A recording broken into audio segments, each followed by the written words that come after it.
This video is designed to teach you how to do four things. One, how to read a guitar scale chart. Two, how to understand a major scale on the guitar.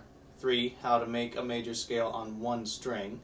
And four, how to make a major scale similar to that one on two strings. We'll cut it in half and split it between the two symmetrically. Okay, so the first part of this, how you read a guitar scale chart on the guitar, or how you read it on the paper and apply it to the guitar, is by first recognizing whether the chart is a vertical representation or a horizontal representation of the guitar. You know, the guitar is typically diagonal when we play it, whether we're standing with a strap or sitting down, or at least it should be if you're holding it correctly. So it's not too much of a stretch to recognize how to interpret a chart that's vertical or horizontal. You just either move it this way or you flip it that way in your mind. Now, the chart that we will be using is horizontal, and you'll see it there on the screen. It's representing the guitar, what you might think like this initially, but it's actually going to be done like that. Because when you look down at your guitar, like so, the high string, what we call the top string because it's the highest pitch, will be furthest away from you. The bass string will be the closest. So you're not looking at somebody on the camera doing this when you're doing it on your own. You will look at your guitar like this. So every time you look down to see it, you'll flip like this. So the high string, the top string, is on top of the page. The bass string, the bottom string, is on the bottom. You have to understand this, or everything you do is going to be terribly, terribly confused. It seems like a silly point to harp on about, but it's absolutely fundamental. Alright, so when you play the guitar, you always need to remember this way's up and this way's down, this way's up and this way's down. It's hugely important when it comes to reading charts. Alright, so that's the first thing. Now the second thing is, the second point is major scale structure. The major scale structure is something that can be thought of, well, it can be applied to any scale really, any of our standard, say, 7 modes, that there are 7 different notes in the scale, 8 notes in total, because the first note, if I'm in C, which would be here, is going to be repeated when we get to the top here. So there are 7 different notes. C's done twice. They call them 8-note scales, but really they're 7 different notes. Now, the distance between each of those notes is what we call a whole step. And a whole step is 2 frets. A half step is 1 fret. A whole step is 2. Now that's true for all of the notes except for 2. Well, 2 combos. The third and fourth notes are only 1 fret apart, or half step. And then the 7th and 8th notes are only 1 fret apart, or a half step. Now most of the time you'll have a music teacher tell you to remember this pattern. They will say the major scale structure is as follows: whole, whole, half, whole, whole, whole, half. Now that's a lot to keep in your mind. It's difficult to say. And then they'll have you write that down every time. Whole, whole, half, whole, whole, whole, half. And it's cumbersome. It's much easier, more efficient, it's simply better to remember that there's a half step between the 3rd and 4th notes, and there's a half step between the 7th and 8th notes. Okay? 7th and 8th scale degrees, notes in the scale. So when I'm playing up the single string, you can see this happen. So here's 1, 2, 3, 4, 5, 6, 7, 8. Going back down. 8, 7, 6, 5, 4, 3, 2, 1. So there was a whole step between every note except for 3 and 4 and 7 and 8. That is the best way to remember your major scale structure. Now on to actually playing the major scale. If you look at the chart on the screen, you can see that we're doing it all on one string, and that is so that way we can get a clear visual understanding of how the major scale is structured. So if you can split it into two halves, you've got the bottom half, the first four notes, 1, 2, 3, 4, 4, 3, 2, 1. And the fingering is 1, 1, 3, 4, 4, 3, 1, 1. By our fingers, 1, 3, 4, 4, 3, 1, right?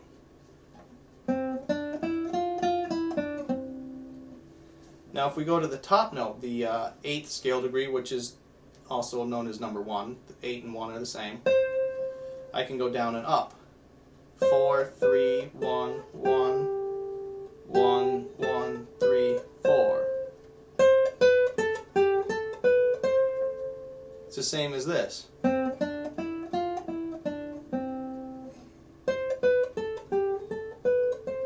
See, they're identical structures. You have a whole step, another whole step, then a half. Going down, you have a half step, a whole step, and another whole. So you have whole, whole, half. From the top, we'd have half step, whole step, whole step. Going back up, we have whole step, another whole step, and then a half step. See, they're exactly the same. So what we need to do is see where, how we get from the bottom half to the top half. So we have, and then I run out of fingers, right? So what I need to do is skip this fret. I need to skip fret 7 to get to fret 8. So I'm going to move from my 4th finger, which is on fret 6, to my 1st finger I've got to put on fret 8. Like that. So watch again. Here's the switch. Then I can do this again. Going down, it'll work in reverse. That's the first 4 notes there. Now I've got to get from finger 1 on fret 8 to finger 4 on fret 6. Here we go.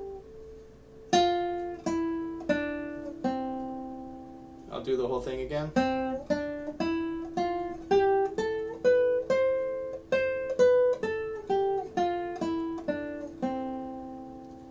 Now that is not a good way to actually perform a scale on the guitar. What it is good at is showing you the symmetry of the major scale and the major scale structure. So you can find that every note has every pair of notes has a whole step between them, except for scale degrees 3 and 4. Right, 3 and 4, and scale degrees 7 and 8.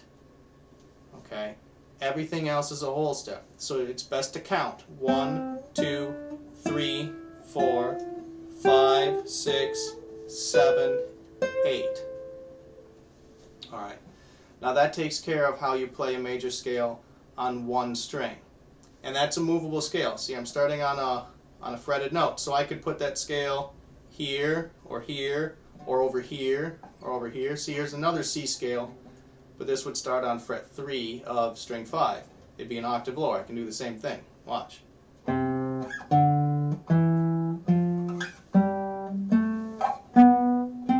up a little bit higher on the neck, even though I'm still lower. Here we go, back down. 4, 3, 1, 1, 4, 3, 1, 1. Right? I was naming fingers there, not scale degrees. So it's exactly the same pattern. Now it does get a little bit high, so it's not very efficient for performance, like I said. Okay, now to make it more efficient for performance, we'll get to point 4 here, which is how to play a major scale on 2 strings. So what we're going to do is we'll go back to our C scale here on string 2, and we're going to take these top 4 notes, and we're going to cut those out from the 2nd string and put them on the 1st string instead. Now those will go here. Nope, not like that. They'll go here like this. See, they sound identical?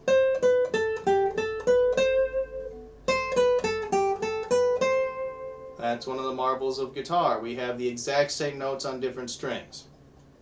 It is both a blessing and a curse. So what we will do is combine those notes on the first string with ones on the second string, and it will look like this.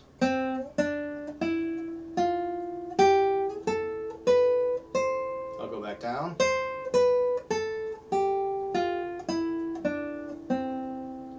Now notice how these notes here, if I'm in the third position at the third fret, notice how they overlap.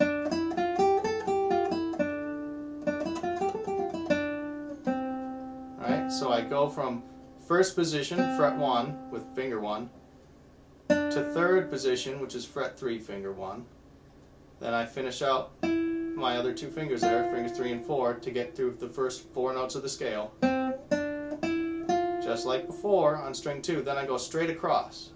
Finger 1 stays in third position, but now it's on string 1, fret 3, and then I can shift up. Now I'm in 5th position, finger 1's on fret 5, then I finish out my scale, finger 3, finger 4. I'm in 5th position now. I'll start up here. If I'm in 5th position, that means 1's on 5, that means 4 is on 8. So 8, 7, 5, 3. Then I go back up here to 6, 5, 3, 1. Now I'm naming fret numbers there. My scale degrees would be 8, 7, 6, 5, 4, 3, 2, 1. And my finger numbers would be 4, 3, 1, 1, 4, 3, 1, 1. Lots of numbers to think about. So when you're performing these scales, when you're practicing them, you need to pick what set of numbers are you going to be thinking about. You can't be thinking about all of them at the same time. The numbers will become all jumbled. So I believe it is best when learning these scales to stick with your finger numbers and visualize the correct frets. Okay, the chart will show you the frets you're supposed to hit, and your fingers will be the numbers in your mind. So you apply those finger numbers to those on the chart and those on spots on the fretboard. So I'm looking at a picture on the chart. I've got to hit this bubble, that one, and that one. And the bubbles will say 1, 1, 3, 4. And then I go straight across. 1, 1, 3, 4. 4, 3, 1, 1, 4, 3, 1, 1. And I'm looking at the proper frets.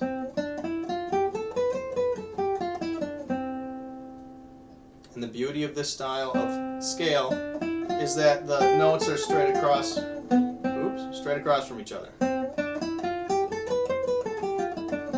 It doesn't involve this very difficult shift on single string like this,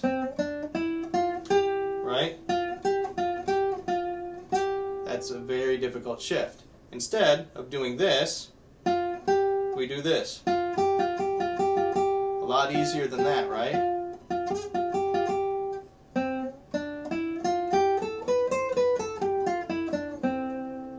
That's all there is to it, really. It's a step-by-step process. You have to comprehend what you're looking at on a guitar chart, be it a chord chart or a scale chart. You have to understand that when you're looking at the chart, you're looking at the chart like this, right? Where the high string is on top and the low string is on the bottom. Once you understand that, then you just need to know that each of those bubbles is telling you where your fingers are going to be placed. And you have to go in order, starting, say, at the lowest note, which is the lowest string on the lowest fret, going to the highest string on the highest fret. So if this is my low note and this is my high note, I'm going from way down here on string 2 to string 1 and climbing up the rest of the way. Right? Every time you're going across to go up a string, you have to go down to the bottom of that note list on that string as you go up a string. So that's how I go from finger 4 to finger 1, because I have to start down at the bottom of string 1 to climb up. And when I'm going down, I do the reverse. So see, I'm on fret 3 of string 1. I've got to go down to string 2, which means I have to go up to the top of the notes on string 2, which is fret 6, in order to fall down the rest of the way on string 2. That's why we get string crossings between fingers 4 and 1 all the time. You cannot do this 4, 3, 1, 1 and then go to finger 1 and climb back up. See, you're going in the wrong direction. You must go to the top note on the next lower string in order to finish your fall. Going up, you must go to the bottom note on the higher string and then finish your climb. Alright? And all this is because when we tune, right, if I'm tuning the second string to the first string, these are my notes: open B, C, C sharp, D, D sharp, E. So the 5th fret of string 2 is the same as the open note on string 1. So you see there's a 5 fret difference. That's why you have to go up when you're going down a string, and you have to go down when you're going back up a string. Otherwise, all the strings would be tuned the same, and you'd basically just be playing on one string all the time. I hope that's starting to make a little bit of sense. That was probably just more confusing. But you'll understand as you get playing the scales more.